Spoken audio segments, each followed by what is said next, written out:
Hello friends, Adam here with FED.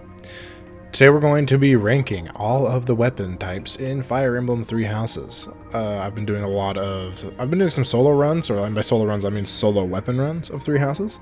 And it's kind of opened my eyes to some of the different weapon types and how I feel about them. So I would like to update my thoughts on this topic here on the channel. So there are 8 weapon types in total. And we're going to be starting from what I think is the least impressive and then finish what I think is best. So first we have, and by first I mean number 8, is swords. Swords really just don't have anything special going for them that other weapon types do. Sure, you have wind sweep, which is nice, but that's only available on a couple units. There are some good magic combat arts in Soul Blade, and I guess Hexblade is kind of just like worst Soul Blade. That's good stuff too. There's also Sword of Void, but that can only go on one unit in any given playthrough. Swords just lack any incredibly powerful thing. They just lack something that makes it like the choice to go for any particular unit. And I think that swords also kind of lack a really good class to focus on. The Swordmaster is okay, but it would benefit from a better combat art or a better mastered ability or something. Assassin's alright too. I do like stealth, but overall I think swords are lacking in Three Houses. Number 7 is white magic. White magic of Void on Biolith is really enough for me to say that white magic is not the worst weapon type in the game. And for just to cover our bases, we are not talking about the utility wet magics. You know, we're not talking about heal, physic, warp, rescue. We're not talking about those spells. We're only talking about the spells that deal damage. So for attacking here, and I think white magic really lacks in that area. I think namely because white magic is so heavy that it's really rough for mages to make good use of it. I will say that the range that it gets from Thyrsus or the Caduceus staff is really, really good.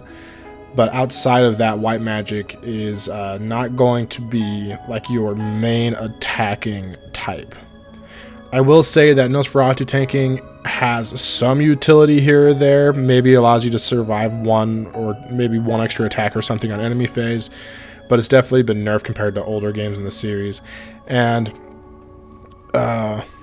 yeah, that's really it. You know, if the white magic was less heavy, I think it would be a lot better. At number 6, we have lances. Now, I think a lot of people are going to think that this is a bad pick, but everything above lances just feels better to me at this point. Lances do have the highest damage in the early game with Tempest Lance. Tempest Lance gives a lot of might on your attacks. Swift Strikes is another incredibly good combat art. Swift Strikes does, it's a brave effect and adds a little bit of might to your attack, which is really good. It does only go on 3 different units, them being Sylvain, Ferdinand, and Sedith, which is definitely knocks it down a peg for me. It's just not available enough for me to say like, oh yeah, lances are insane because of this. And the other thing that lances struggle with is having good access to Lance Fair. It's not necessarily hard to access Lance Fair through like Paladin, but there are better I just feel like there's better classes at that point for pretty much every unit other than Paladin, and they don't have Lance Fair. So I feel like you have to nerf your unit a little bit if you want them to have Lance Fair for Swift Strikes or something. Lance Fair is also on Falcon Knight, which is really good, so that's fine. But it's also on Great Knight, which is whatever, right? So Lances could be better. I just wish they were more... I wish Lance Fair was on more classes. If they put it on Wyvern Lord or something, I think that'd be incredibly good, but that would just make Wyvern Lord even more broken than it already is. So I see why it's not there. Ultimately, Lances are good, obviously. I think every weapon type can be good to some degree, and they all have like some use somewhere, but I just think the things above lances are more interesting and make the game easier more often than not. All right, number 5, we have axes. Axes allow access to some of the best classes in the game and the best skills in the game, things like Death Blow is locked behind Brigand, which requires axes. You need axes to get into Wyvern Rider and Wyvern Lord, which are two of the most powerful classes. You need axes to get into, even into like Hero, which might be the best sword class at this point, which is kind of ironic because you might as well use axes at that point, really. I think axes are also good if you want to like raise your defense in Armor Knight or Fortress Knight. I know a lot of people like to do that. Not really for me, but it's definitely something worth mentioning. And then of course, Quick Riposte is locked behind axes with Gauntlets as well in War Master. Just axes give access to a lot of good stuff. Axes also have Smash, which is a great combat art for its hit plus 20 effect, right? It kind of lacks that like really crazy broken combat art that other really good weapon types have that like make it easy to one round later on, but it still has a lot of good stuff going for it, and just the weapons are high might on their own. Number 4, we're gonna throw Gauntlets here. Gauntlets with Death Blow make any physical attacker automatically pretty good. Gauntlets are just having a brave effect on player phase always is really nice. It's really nice. And I might be a little biased right now because of my current playthrough, which is Gauntlets only, which you can watch here on the channel. Make sure to subscribe not to miss that. Plug in that. I also really like Aura Knuckles. They're pretty funny, but they might be the best damage output a mage could possibly have in 3 houses. I mean, you have to change them out of a mage class, but you just throw them into War Cleric or War Monk, right? And then they have Fist Fair, and then they're going to be just dealing massive amounts of magic damage with the Aura Knuckles. Pretty sick stuff. You might be able to argue that like you go into Gramarye or something with sword, or maybe go into like maybe Mortal Savant or something with like a Silver Sword Plus and Soul Blade on someone. That might do more damage, but I think Aura Knuckles are up there. Of course, Fierce Iron Fist is kind of dumb. We all know that. All melee units have access to Fierce Iron Fist, which is just a combat art that it is locked to Grappler, but that's not like a huge problem. Grappler is a really good endgame class, but it just allows 3 attacks in a row before the enemy gets to attack, which should be enough to kill pretty much everything in the game. It's pretty busted. It's pretty busted.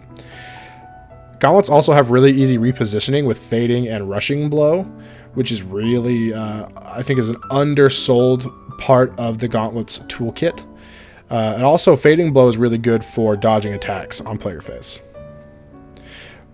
Also, really easy access to Fist of Void plus 20 for literally everyone in the cast. You just need to master War Monk or War Cleric, and you get Fist of Void plus 20. Kinda stupid. Really, it really is. It's really, really good. And then a final silly thing for Gauntlets. I think Gauntlets are the best weapon for RNG manipulation. You can really cycle through the RN in a ton of different ways with Gauntlets. Whether you do a normal attack to attack twice, or you do a combat art to attack once, or maybe you can attack 4 times. I don't know. There's just multiple ways with one unit to shift the RN around with Gauntlets. And I think that's really good. Okay, number 3. Black Magic. Black Magic has, a potential 4 to 5 range, or even 6 to 7 range, depending on the class you use and the unit you're using, with Thyrsus. And you may say, well, there's only one Thyrsus in the game. You're not going to have that on more than one unit. But if you're using your mages, in my opinion, if you're using your mages correctly and using Thyrsus correctly, you're trading it around between your mages on player phase, which is incredibly good. I think player phase is a lot more important on Maddening in 3 houses. So that is something that really in the favor of magic, really good magic attacks, so that you can chip or kill on player phase and stay out of range with that high range. And Black Magic just has just a really good variety of spells with high hit, good to high might. There's even some effectiveness versus flyers with Excalibur. There are some things about Black Magic that I think Dark Magic do better, and That's why it is below dark magic, but that is number 2 dark magic. We'll get into that right now. So again, number 2 dark magic has all the benefits of black magic, except trade the effectiveness versus flyers for the effectiveness versus cavalry, which you know, give and take, both are good. I would say the effectiveness versus flyers might be a little more useful throughout a playthrough, but dark spites is still really good, right? Of course, dark magic still has all the range benefits that black magic does, has great damage, but the one thing that dark magic has over black magic is stat debuffs that are honestly really, really good. Things like Banshee for debuffing the enemy's movement by 5. That's right, 5. Kind of insane. They also have things like, you know, Mire to lower enemy defense, Swarm to lower enemy speed. Dark magic is just really, really good. I wish there was more access to dark magic, but the units who do have it make a great use of it. And dark magic to me is just a touch better than black magic. Finally, number 1, I don't think this is going to surprise anyone who's played through 3 houses a time or two. Bows are kind of dumb. Bows are kind of dumb. Curve shot, good for the entire game. Plus 30 hit is just too good. And then plus 1 range is nice as well. Close counter gets rid of the bow's one weakness in not being able to attack on enemy phase reliably. But even that's not that important on Maddening, because if you're getting attacked on enemy phase, unless you have a specific build, you're probably going to die. Bows just have incredible range, and they have Hunter's Volley. Hunter's Volley is incredibly good combat art that everyone in the game has access to. Everyone in the game can get Hunter's Volley. All they have to do is master Sniper, and then again, it's a class available to everybody. So, incredible long-range, brave combat art Hunter's Volley can be used like crazy on your playthrough. And I really think that the best weapons in 3 houses have an endgame combat art that makes them reliable, makes your unit like a reliable one-rounder. And Hunter's Volley is definitely that. And there's also a ton of other just like debuffing combat arts that bows have access to. You know, Closer is really great to lock an enemy in place, you know, lower their movement to 0. Break shots, good schism shot, all that stuff. There are some really good just utility attacks as well with bows, and just you're able to chip, you're able to kill, they're able to do it all. Bows are good. Bows are good for your entire playthrough. But anyways, that's just my thought. That's my ranking of the different weapon types. Let me know your ranks in the comments. I want to hear your best, your worst, everything in between. And of course, like the video if you haven't, and subscribe to the channel for more stuff like this, and I will catch you guys next time.